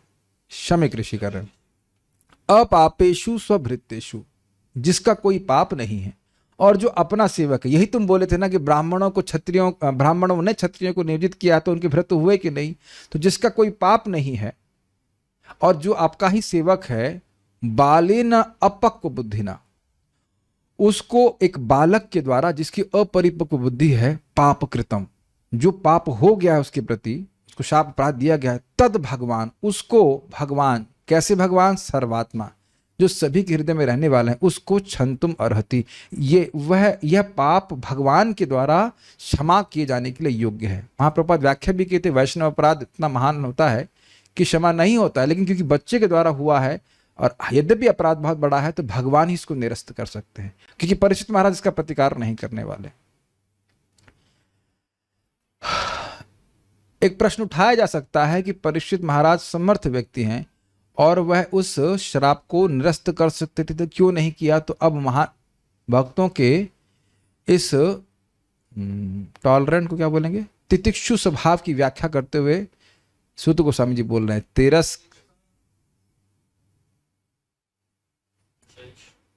नहीं ये कौन बोल रहा है?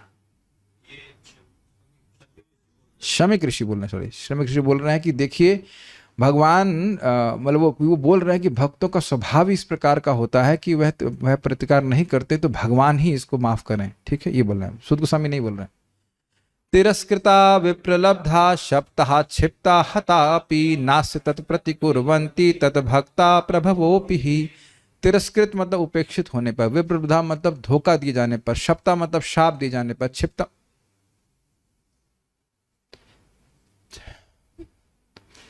हमको बोलना ही नहीं।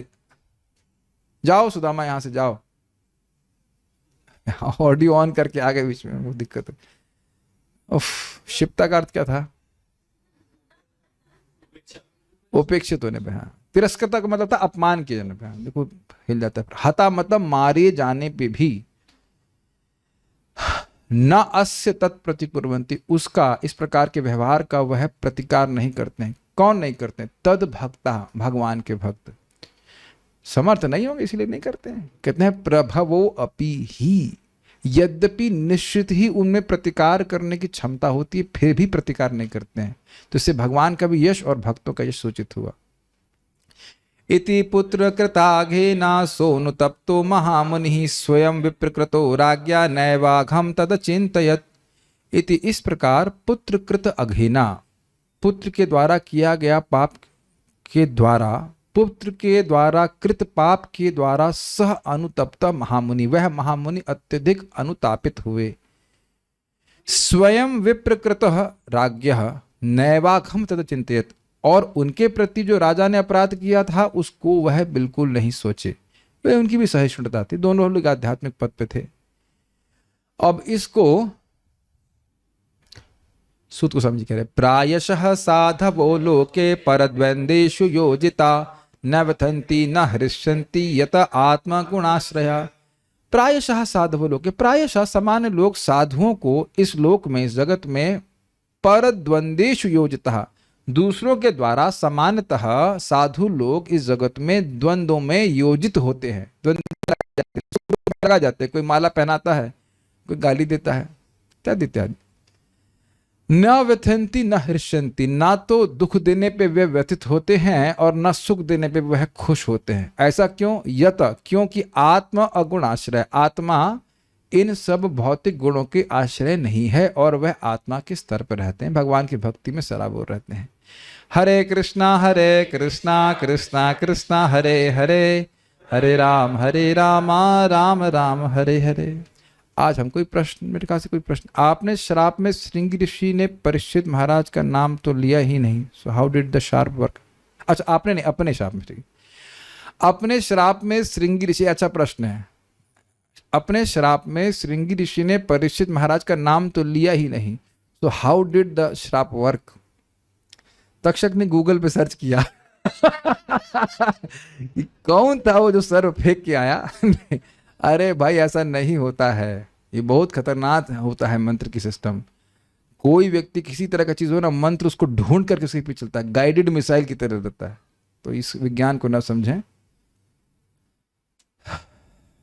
ठीक है, और कुछ है नहीं, ठीक है, will stop here. Srila Prabhupada की जय। निताई गौर प्रेमानंदे।